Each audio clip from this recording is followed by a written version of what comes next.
ಅಶೋಕ ಮರಕ್ಕೆ ಪವಿತ್ರ ಸ್ಥಾನ ಬಂದದ್ದೇಕೆ, ಸೀತೆಯಿಂದ ಅದು ಹೇಗೆ ಪಾಪ ಕಳೆದುಕೋತು, ಏನಿದ್ರ ಕತೆ ಅಂತ ಈ ವಿಡಿಯೋದಲ್ಲಿ ತಿಳಿಸ್ಕೊಡ್ತೀನಿ. ಅದಕ್ಕೂ ಮುಂಚೆ ಯಾರು ನನ್ನ ಚಾನಲ್ ಸಬ್ಸ್ಕ್ರೈಬ್ ಮಾಡದೆ ನೋಡ್ತಾ ಇದ್ದೀರಾ ಅವರು ಸಬ್ಸ್ಕ್ರೈಬ್ ಮಾಡ್ಕೊಳ್ಳಿ. ಹಾಗೆ ವಿಡಿಯೋಗೆ ಒಂದು ಲೈಕ್ ಮಾಡಿ. ಬನ್ನಿ ನೋಡೋಣ. ರಾಮಾಯಣದಲ್ಲಿ ಸೀತೆನ ಅಪಹರಣ ಮಾಡ್ತಾರೆ. ಸೀತೆನ ಅಪಹರಣ ಮಾಡಿ ರಾವಣ ಒಂದು ಅಶೋಕವನದಲ್ಲಿ ಇರ್ತಾನೆ. ಆ ಅಶೋಕವನದಲ್ಲಿ ಅಶೋಕ ಮರದ ಹತ್ರ ಸೀತೆ ಯಾವಾಗಲೂ ಕೂತಿರ್ತಾಳೆ. ಅದಕ್ಕೆ ಮುಂಚೆ ಆ ಜಾಗದಲ್ಲಿ ಒಂದು ಬಿಲ್ ಅನ್ನೋ ಬುಡಕಟ್ಟು ಜನರು ವಾಸಿಸ್ತಾ ಇರ್ತಾರೆ. ಆಗ ಅಲ್ಲಿ ಸಶೋಕ ಎಂಬ ನರಭಕ್ಷಕ ಇರ್ತಾನೆ.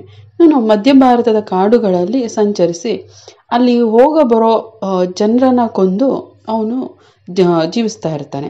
ಅಲ್ಲಿ ಹೋಗೋ ಬರೋರನ್ನ ಎದುರಿಸೋದು, ಕಾಡಿನ ಮಧ್ಯೆ ಅವನು ಅವ್ರು ಹೊಟ್ಟೆ ಹಸಿದಾಗೆಲ್ಲ ಯಾರು ಸಿಗ್ತಾರೋ ಅವ್ರನ್ನ ತಿಂತಾ ಇರೋದು, ಆ ಥರ ಮಾಡಿಕೊಂಡು ಜೀವನ ನಡೆಸ್ತಾ ಇರ್ತಾನೆ. ಅದೇ ಥರ ಇರಬೇಕಾದ್ರೆ ಒಂದಷ್ಟು ವರ್ಷ ನಡೆಯುತ್ತೆ. ಅದಾದಮೇಲೆ ಅವನಿಗೆ ಒಂದು ಸಣ್ಣ ಗುಡಿಸಲು ಕಾಣಿಸುತ್ತೆ. ಏನಿದು ಗುಡಿಸಲು, ಹಿಂಗೆ ಒಂದು ದೀಪ ಕಾಣಿಸ್ತಾ ಇದೆಯಲ್ಲ ಅಂತ ಹೋಗಿ ನೋಡ್ತಾನೆ. ಅಲ್ಲಿ ಒಬ್ಬ ಋಷಿ ಧ್ಯಾನ ಮಾಡ್ತಾ ಇರ್ತಾರೆ, ತಪಸ್ಸು ಮಾಡ್ತಾ ಇರೋದು ಅವನಿಗೆ ಕಾಣಿಸುತ್ತೆ. ಅವನು ಅವ್ರನ್ನೇ ನೋಡ್ತಾ ಇರ್ತಾನೆ. ಅವನಿಗೆ ಒಂದು ಸೆಳೆತ ಉಂಟಾಗುತ್ತೆ, ಅದು ಏನೋ ಒಂಥರ ರೋಮಾಂಚನ ಆಗುತ್ತೆ. ಅವನು ಅವ್ರ ಹತ್ರ ಹೋಗ್ತಾನೆ.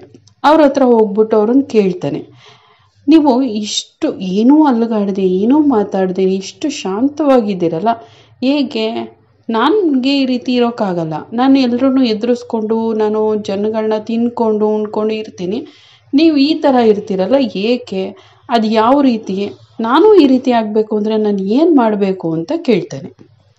ಆಗ ಋಷಿ ಹೇಳ್ತಾರೆ, ನೀನಿರೋ ಜೀವನನೇ ಬೇರೆ, ನಾನಿರೋ ಜೀವನನೇ ಬೇರೆ, ನಂತರ ನೀನಿರೋಕ್ಕಾಗಲ್ಲ ಅಂತ ಹೇಳಿದಾಗ, ಇಲ್ಲ ನಾನು ಆ ರೀತಿ ಇರಬೇಕು ಅಂತ ಬಯಸ್ತಿದ್ದೆ. ನಾನು ನೋಡಿದ್ರೆ ಜನ ಎಲ್ಲ ಎದುರುಕೊಂಡು ಹೋಗ್ತಾರೆ, ನಿಮ್ಮನ್ನು ನೋಡಿದ್ರೆ ಏನೋ ಒಂಥರ ಅಟ್ರಾಕ್ಷನ್ ಇದೆ, ಸೆಳೆತ ಇದೆ, ನಿಮ್ಮನ್ನು ನೋಡಿದ್ರೆ ಕೈ ಮುಗಿಬೇಕು ಅನ್ನಿಸ್ತಾ ಇದೆ, ಒಂಥರ ಪೂಜ್ಯನೀಯ ಭಾವನೆ ಬರ್ತಾ ಇದೆ, ಏನೋ ಒಂಥರ ಶಾಂತಿ ಅನಿಸುತ್ತೆ ನಿಮ್ಮ ಹತ್ರ ಬಂದ ಮೇಲೆ, ನನಗೂ ಈ ರೀತಿ ಆಗಬೇಕು ಅಂತ ಕೇಳ್ಕೊತಾನೆ. ತುಂಬ ಅವರು ಋಷಿ ಕಾಲಿಗೆ ಬಿದ್ದೆಲ್ಲ ಕೇಳ್ಕೊಂಡ್ಮೇಲೆ ಆ ಋಷಿ ಹೇಳ್ತಾರೆ, ಈ ಥರ ನೀನು ಜೀವನ ಮಾಡಬೇಕು ಅಂದರೆ ನೀನು ತುಂಬ ವರ್ಷಗಳ ಪರಿಶ್ರಮ ಪಡಬೇಕು ಅಂತ ಹೇಳ್ತಾರೆ. ಆಯಿತು, ನಾನು ಏನಾದರೂ ಸರಿ ಅದನ್ನು ಮಾಡ್ತೀನಿ, ಬಟ್ ನನಗೂ ಇದೇ ರೀತಿ ಜೀವನ ಬೇಕು. ನಾನು ಈಗೇನು ಜೀವನ ಮಾಡ್ತಾ ಇದ್ದೀನಿ ಅದು ನನಗೆ ಇಷ್ಟ ಇಲ್ಲ, ನನಗೆ ಅದು ತಪ್ಪು ಅಂತ ಅನ್ನಿಸ್ತಾ ಇದೆ ಅಂತ ಹೇಳ್ತಾನೆ. ಆಗ ಋಷಿ ಹೇಳ್ತಾರೆ, ನೀನು ಮಾಡ್ತಾ ಇರೋದು ನಿನಗೆ ತಪ್ಪು ಅಂತ ಅರಿವಿಗೆ ಬಂದಿದೆ ಅಲ್ವಾ, ಅದೇ ನೀನು ಪಶ್ಚಾತ್ತಾಪ ಪಡ್ತಿದೆಯಲ್ಲ, ಅದೇ ನಿನಗೆ ಮುಂದೆ ಒಂದು ಒಳ್ಳೆ ದಾರಿನ ತೋರಿಸುತ್ತೆ. ನೀನು ಇಲ್ಲೇ ಧ್ಯಾನ ಮಾಡ್ತಾ ಇರೋ, ನೀನು ಧ್ಯಾನ ಮಾಡ್ತಾ ಇದ್ದರೆ, ಧ್ಯಾನ ಮಾಡಬೇಕಾದ್ರೆ ನೀನು ಈ ಜನ್ಮ ಕಳೆದು ಮುಂದಿನ ಜನ್ಮದಲ್ಲಿ ನಿನಗೆ ಒಂದು ಒಳ್ಳೆ ಫಲ ದೊರೆಯುತ್ತೆ. ನೀನು ಮುಂದಿನ ಜನ್ಮದಲ್ಲಿ ಈ ಮನುಷ್ಯ ರೂಪ ಬಿಟ್ಟು ಒಂದು ಮರವಾಗಿ ನೀನು ಜನ್ಮ ತಾಳ್ತೀಯ. ಆವಾಗ ಇಲ್ಲಿ ರಾಮನ ಹೆಂಡತಿ ಸೀತೆ ಅಂತ ಅವನ ಅಪಹರಣ ಆಗುತ್ತೆ. ಆವಾಗ ಅವಳು ನಿನ್ನ ಹತ್ರನೇ ಬಂದು ಆಶ್ರಯ ಪಡಿತಾಳೆ ಅಂತ ಹೇಳ್ತಾನೆ.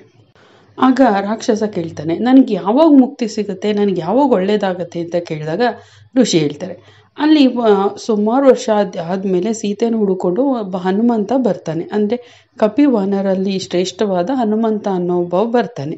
ಅವನು ಬಂದು ಸೀತೆಗೆ ಅವ್ರ ಗಂಡ ರಾಮ ಎಲ್ಲಿದ್ದಾನೆ, ಹೇಗಿದ್ದಾನೆ ಅಂತ ಹೇಳಿ ಅವ್ರಿಗೆ ದುಃಖ ಸಂಕಟ ಎಲ್ಲ ದುಃಖ ಸಂಕಟ ಎಲ್ಲ ತೊಳೆದಾಗ ನೀನು ಕಾಪಾಡ್ತೀನಿ ಅಂತ ಹೇಳ್ತಾನಲ್ಲ, ಅದನ್ನು ಕೇಳಿದಾಗ ನಿನಗೆ ಮುಕ್ತಿ ಸಿಗುತ್ತೆ ಅಂತ ಹೇಳ್ತಾರೆ.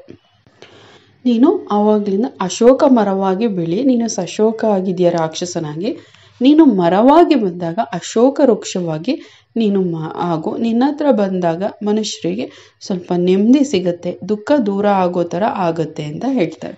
ಆವಾಗ ಅವನು ಅದೇ ರೀತಿ ಒಂದು ಧ್ಯಾನ ಮಾಡ್ತಾ ಕೂತ್ಕೋತಾನೆ. ಆ ಜೀವ ಹೋಗಿ ನೆಕ್ಸ್ಟ್ ಮುಂದಿನ ಜನ್ಮ ಅಂತ ತಾಳಿದಾಗ ಅವನು ಒಂದು ಮರವಾಗಿ ಬೆಳಿತಾನೆ. ಅದೇ ಮರ ಅಶೋಕ ವೃಕ್ಷವಾಗುತ್ತೆ.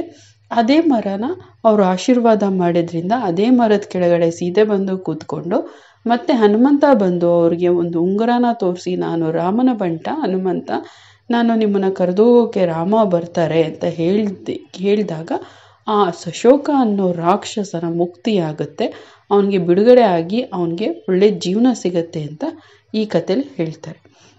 ಈ ಅಶೋಕ ಮರನ ಪೂಜೆ ಮಾಡೋದ್ರಿಂದ ನಮಗೂ ಒಳ್ಳೇದಾಗತ್ತೆ ಅಂತ ಹೇಳ್ತಾರೆ. ಇದಿಷ್ಟು ಅಶೋಕ ಮರ, ಸಶೋಕ ಆಗಿದ್ದ ರಾಕ್ಷಸ ಅಶೋಕ ಮರವಾಗಿ ಸೀತೆಗೆ ದುಃಖ ಶಮನವಾಗಿದ್ದ ಆಶ್ರಯ ಕೊಟ್ಟ ಒಂದು ಅಶೋಕ ಮರದ ಕತೆ. ಈ ವಿಡಿಯೋ ಇಷ್ಟ ಆಗಿದೆ ಅಂತ ಭಾವಿಸ್ತೀನಿ. ಇಷ್ಟ ಆಗಿದ್ರೆ ಲೈಕ್ ಮಾಡಿ, ಹಾಗೆ ನನ್ನ ಚಾನಲ್ ಇನ್ನೂ ಯಾರು ಸಬ್ಸ್ಕ್ರೈಬ್ ಮಾಡದೆ ನೋಡ್ತಾ ಇದ್ದಾರೆ ಅವರು ಸಬ್ಸ್ಕ್ರೈಬ್ ಮಾಡ್ಕೊಳ್ಳಿ. ಹಾಗೆ ಮುಂದಿನ ವಿಡಿಯೋದಲ್ಲಿ ಸಿಗೋಣ. ಈ ವಿಡಿಯೋ ಕೇಳಿದ್ದಕ್ಕಾಗಿ ಧನ್ಯವಾದಗಳು.